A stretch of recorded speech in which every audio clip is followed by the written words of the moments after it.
May the peace of the Lord be with you. I pray that you will be filled with God's grace and blessings by listening and reading the Bible every day. I am Pastor 종선채.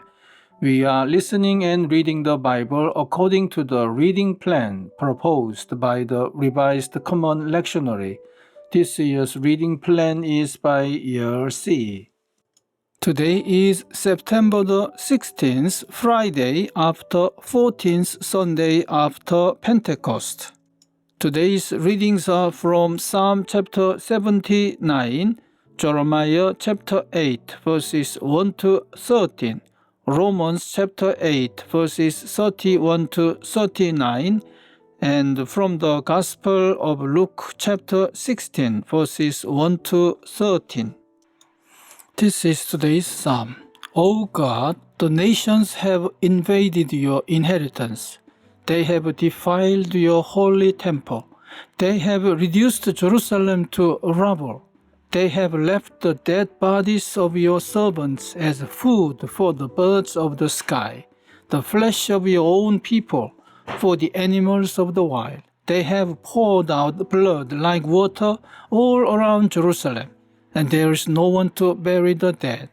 We are objects of contempt to our neighbors, of scorn and derision to those around us. How long, Lord, will you be angry forever? How long will your jealousy burn like fire? Pour out your wrath on the nations that do not acknowledge you, on the kingdoms that do not call on your name, for they have devoured Jacob and devastated his homeland.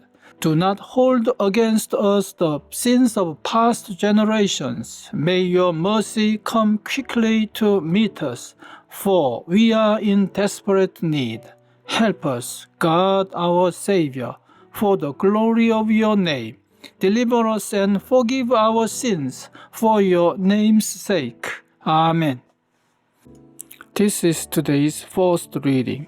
At that time, declares the Lord, the bones of the kings and officials of Judah, the bones of the priests and prophets, and the bones of the people of Jerusalem will be removed from their graves.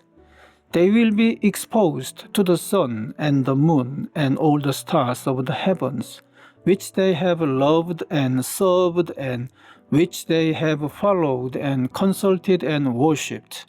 They will not be gathered up or buried, but will be like dung lying on the ground. Wherever I banish them, all the survivors of this evil nation will prefer death to life, declares the Lord Almighty. Say to them, this is what the Lord says. When people fall down, do they not get up? When someone turns away, do they not return? Why then have these people turned away? Why does Jerusalem always turn away? They cling to deceit. They refuse to return. I have listened attentively, but they do not say what is right. None of them repent of their wickedness, saying, what have I done? Each pursues their own course like a horse charging into battle. Even the stork in the sky knows her appointed seasons, and the dove, the swift, and the thrush observe the time of their migration. But my people do not know the requirements of the Lord.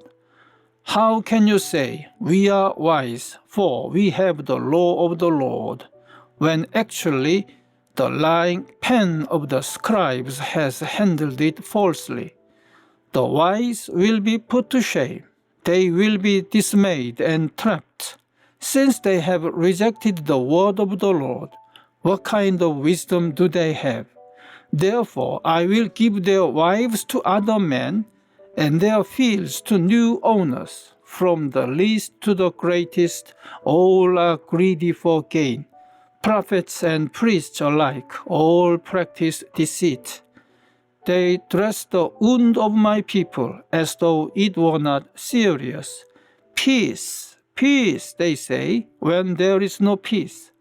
Are they ashamed of their detestable conduct? No, they have no shame at all.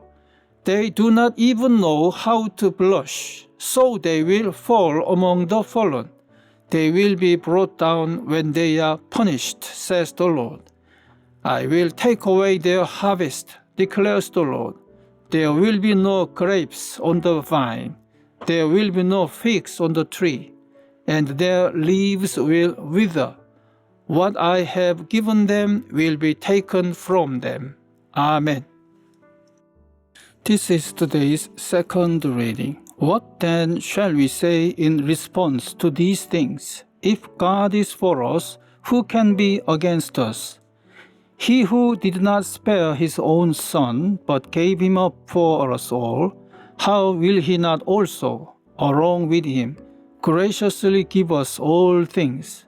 Who will bring any charge against those whom God has chosen? It is God who justifies. Who then is the one who condemns? No one. Christ Jesus, who died, more than that, who was raised to life, is at the right hand of God and is also interceding for us. Who shall separate us from the love of Christ? Shall trouble or hardship or persecution or famine or nakedness or danger or sword? As it is written, for your sake we face death all day long. We are considered as sheep to be slaughtered. No, in all these things we are more than conquerors through him who loved us. For I am convinced that neither death nor life, neither angels nor demons, neither the present nor the future, nor any powers, neither height nor depth, nor anything else in all creation will be able to separate us from the love of God that is in Christ Jesus our Lord. Amen. This is this week's Gospel reading. Jesus told his disciples, there was a rich man whose manager was accused of wasting his possessions. So he called him in and asked him, what is this I hear about you? Give an account of your management, because you cannot be manager any longer. The manager said to himself, what shall I do now? My master is taking away my job. I am not strong enough to dig, and I am ashamed to beg. I know what I'll do, so that when I lose my job here, people will welcome me into their houses. So he called in each one of his master's debtors. He asked the first, how much do you owe my master? 900 gallons of olive oil, he replied. The manager told him, take your bill, sit down quickly, and make it 450. Then he asked the second, and how much do you owe? 1,000 bushels of wheat, he replied. He told him, take your bill and make it 800. The master commended the dishonest manager because he had acted shrewdly. For the people of this world are more shrewd in dealing with their own kind than are the people of the light. I tell you, use worldly wealth to gain friends for yourselves, so that when it is gone, you will be welcomed into eternal dwellings. Whoever can be trusted with very little can also be trusted with much, and whoever is dishonest with very little will also be dishonest with much. So, if you have not been trustworthy in handling worldly wealth, who will trust you with true riches? And if you have not been trustworthy with someone else's property, who will give you property of your own? No one can serve two masters. Either you will hate the one and love the other, or you will be devoted to the one and despise the other. You cannot serve both God and money. Amen. This is the word of God for today. Thanks be to God. The Lord bless you and keep you. The Lord make his face shine upon you and be gracious to you. The Lord turn his face towards you and give you peace. Amen.